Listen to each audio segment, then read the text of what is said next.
Welcome to another edition of Resilient Living Podcast, a show dedicated to improving quality of life for both people and planet through liberation and independence, moving you from surviving to thriving and living life on your own terms. Today's episode 23, and this is utilizing or using social media for the greater, better good.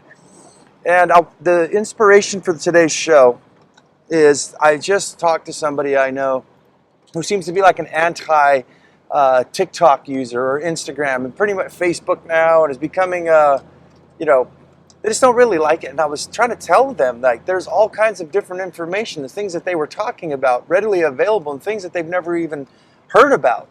And the people that they do follow on certain platforms and things like such as YouTube and things like that, they're on TikTok and they're on Instagram and doing some wonderful things there, some things that you can't find on other shows. That's kind of what I do with my podcast, with my show, is that I'll post things on TikTok or Instagram that I normally don't post on here, like behind the scenes and extra footage and things like that. So there's a lot of things that we could be missing out on. And I just really got inspired about how the internet, or not the internet, but how social media platforms such as TikTok, Instagram, Facebook, and all that, YouTube, are deemed as just this evil thing that's screwing up our lives, when I think it's quite the opposite. And that's what I wanted to kind of point out today.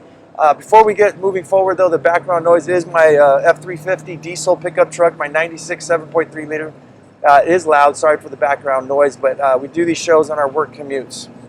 So let's get into it. Excuse that background noise.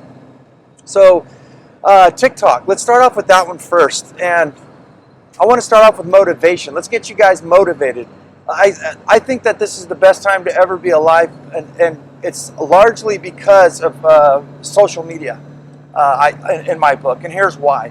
If you want to get motivated, if there's something that you want to do, just get on TikTok. We're going to go through all of them, but get on TikTok and look at somebody like Tony Robbins.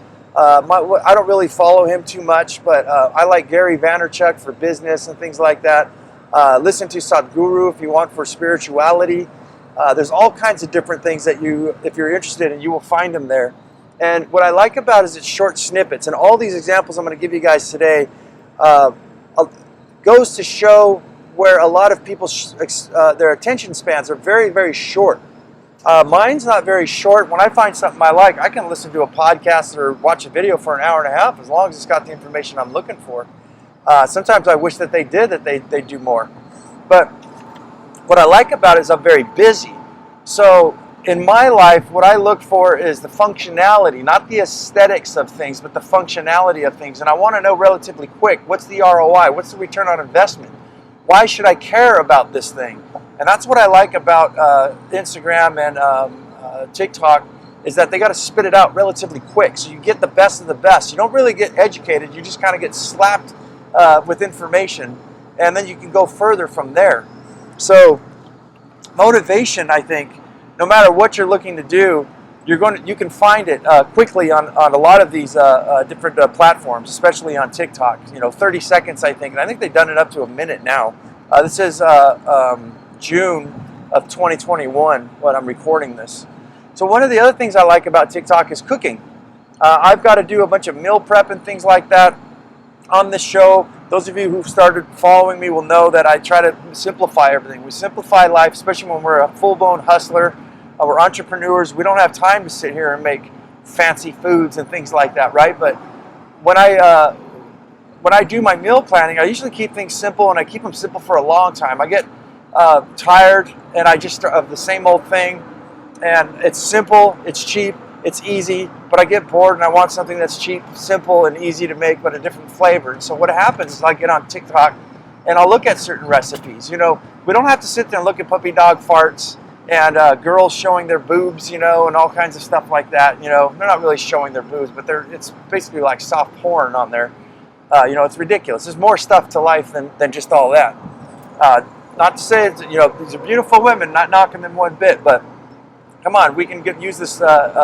We can get information and learn a few things as well. So cooking is one of them. And one thing I found was like zucchini. And I've got tons of zucchini coming out of my garden. And I started looking at some Italian recipes and some Thai recipes and things like that. And within 30 seconds to 60 seconds, I've already got a recipe down that I want to look further into. Some of them I don't even have to look further into. They're right there. For instance, one I found was zucchini that you cut in thin little strips. And what you do is you roll a meatball with ricotta cheese on top of that. Dump a bunch of marinara sauce in a pan. Throw some, maybe some ground sausage or something on top of each one of these little bites with some mozzarella cheese, and you got yourself like Italian sushi. Doesn't that sound yummy? And it doesn't really take that long to make. You put them all out on a tray. It's things like that that can actually improve your life and make things a little fun. And I like that they're quick. Survival has been another cool one. That's going to be a lot of the things we talk about on the show. And I've been watching like how people will start a fire like 20 different ways, right? Search on the search bar there with the hashtag, or just in the icon in the magnifying glass. Search how to start survival fires, how to start a fire, how to put out a fire, and you just get all these crazy things just back to back to back. And a lot of these things I don't forget. It's imprinted in my mind. So survivalism and building shelters and just urban survival. And I think what I want to do is do a show on middle class survival. I think that's a big one there for me, seeing that the middle class is being squeezed. But you can find all kinds of organizational skills and things like that. How to make money, which is my next one on the notes here. There's people actually getting paid thousands, if not millions of dollars. If you have a business, you can promote yourself on things like TikTok. I mean, it's endless. As far as education goes, what I think could sum up everything is the next one on my note here. It's just about anything that you want to find out about. It'll be there, and it'll be a quick snippet to at least get your whistle wet and get you into learning about it. I mean, some of the information I've learned about investing and things like that is really big. Let me give you guys an example here. It was on TikTok actually yesterday, and it was a fellow on there talking about doing the numbers when you're investing in real estate. And he's saying real estate will change because a lot of the baby boomers are dying off. A lot of these baby boomers own these big old houses, and the houses are worth, thousands of dollars, if not a million. And what we have is the younger generations coming up. And they're a lot smarter than us, Generation X, I think I am. I'm in my mid-40s. They don't really want to buy a house and get stuck. They want to stay mobile. They want to move around. So when we put these things together, the amount of people, we look and say, wow, there's going to be a time where real estate could possibly not be that good of an investment. So you might want to think about that. Look at how powerful that is. And I learned that in 60 seconds. And this is from Grant Cardone, I think it was, by the way. But I get all these quick little snippets and things. And not to say that that's what's going to happen, but it definitely gets the gears turning of like, wow. So the point I want to make is that a simple little video of 60 seconds can actually change the course of your life and actually save you some money, or actually make you a lot of money. Let's move forward now to Instagram. The very first thing I wanted to talk about on Instagram is Instagram Places. A lot of people don't know that you can actually put in a location, a city that you're in. Now, why would this be important? Many, many things. You can promote your business this way, as we just said on TikTok. So if somebody is Googling roofing or something like that, and you've got thousands of views on Instagram, it may pop up where it'll be on Google because there's a lot of content, a lot of likes, there's a lot of attention being put there. So this can actually help out your business. I believe do not underestimate a lot of these platforms too, because that's what they're in business to do, is to make money, right? So why would they not start incorporating things to where they could actually do garage sales, you can post cars for sale and things like that. Like Facebook is actually doing. And Instagram is owned by Facebook, by the way, for those of you who don't know. But yeah, there's many, many things. Look at this next one I want to talk to you guys. You can promote yourself for a better job. So you don't own a business, but you have yourself. And what you're going to do, let's take bartending for an example. And you're a bartender and you want to get a better job. What you're going to do, and I actually gave this advice to somebody a few years ago that I don't think they ever went and made a move on it. But again, it's places. You're going to mark down, let's just say Fallbrook, California, and San Diego, and you're going to take pictures of a bunch of drinks that you make. Take pictures of all the drinks. Take pictures even of the same drink, just in a different light, with a different straw or a background or something, with the sunset going on the patio, in the cabana, by the pool or whatever it is. And you're going to take all of these pictures and you're going to label them with the places, with the area that you live in. I just gave you guys an example of Fallbrook, California. So what's going to happen is if people start looking up drinks and partying and things like that, at certain hashtags, it's going to pop up. And they're going to say, wow. And I know what you guys are thinking. You're going to be advertising basically for the bar that you work at, which is benefiting your boss or the owners of the bar. Yes, it is to a certain extent, but no, it's not, because what's going to happen is everybody's following you, John Smith, who's a bartender who makes all these fantastic, beautiful drinks with Christmas lights behind it, and he waited just to where the glass started to sweat, and bead off, and there's ice in there and a little umbrella, and these people are looking, it's a work of art. I want to go get that drink. I want to get the signature drinks that this person's actually invented. So what happens is if you want to go to get yourself a new job someplace, let's just say you have 1,000 followers, and I think you can get a heck of a lot more than that. You have 1,000 people that are following you and liking your drink, especially if you're consistent. I mean, even if you did 2 a week, even 1 a week, you should be getting some traction after a while. If you've done that in the past 2 years and you had that now, you can literally go to a new job, a high-end bar, and say, hey, my name is John Smith. I'm in direct contact. I have over 1,000 followers on Instagram. They all know my drinks. Here's my resume. And basically you flip through the phone and show all these photos and things that you did of all the drinks and all the experience that you have, your signature drinks, and the comments that people were making on them. Like, I went in there and, oh my goodness, John Smith's Long Island iced tea was the best, and it was just really dressed up with the hunk of pineapple on the side or whatever it is that you're doing. You don't think that person would hire you in a heartbeat, and you continue to do this. Yes, the business owner gets people there, but you continue to build your followers, and if you ever decided to move again, guess where they go? They're going to be following you. So utilize this. There's so many things. I'm jacked up because there's just, I don't know, there's so much. I like the thing, too, of meeting like-minded individuals. I haven't really pushed on this one too much. I really want to try it, though, in my area to make some new friends. Maybe there's some permaculture people out there, gardening people, people who care about, maybe zero-waste people and stuff like that. And I've really got to get on it because I need to make some new friends. I want to be around like-minded people. But I think this gives you that advantage and that opportunity to do so. Let's move next to Facebook. You can get answers on Facebook. Excuse me. There's a lot of gardening forums and stuff like that. Not to say you can't get answers anywhere else, but you can, in your area, for instance, I typed in, I had a big aphid problem on my farm with my garden. And I just typed in friends of Fallbrook, where my garden is actually at. It says, anybody else experiencing aphids? I'm getting eaten up like crazy. And a lot of people said, yeah. And I just found out that from doing that this is a crazy year specifically for the city of Fallbrook. There's an infestation going on, so it's not just me. So this is a crazy bad year. Ask some further questions. Was it like this last year? No, it was not. So you kind of get some information. You get answers to many, many things. The farm I'm speaking on, that's where I found it, was on Facebook, on Friends of whatever, I think it's Friends of Fallbrook. I went on there and I posted, I need land, and I'm a spin farmer, and in exchange I'll pay the water bill of whatever water I use, I'll clean up the property for you, and I'll also give you a basket of fresh organic foods. I had probably about 40, 50 offers on it. People are complaining and saying they want to do stuff, they want to grow their own food, they just don't have the land. Plenty of opportunities right where you live. Free stuff. I got a free sink, a brand new free utility sink for my farm. I got a door for my greenhouse. I was offered maybe like 5, 6 doors. I had a mahogany door that was probably worth like $600, $700, $800. Stainless glass inside of it and everything. So a bunch of free stuff. The next one is to get informed. There was a huge fire that happened in Camp Pendleton, and lots of smoke coming out of the sky. I went to the news. And guess what? News didn't cover it fast enough. I went to Friends of fill in the blank and asked people there, or found information. Sure enough, people who actually live in that area, because I don't live there, that's where I farm.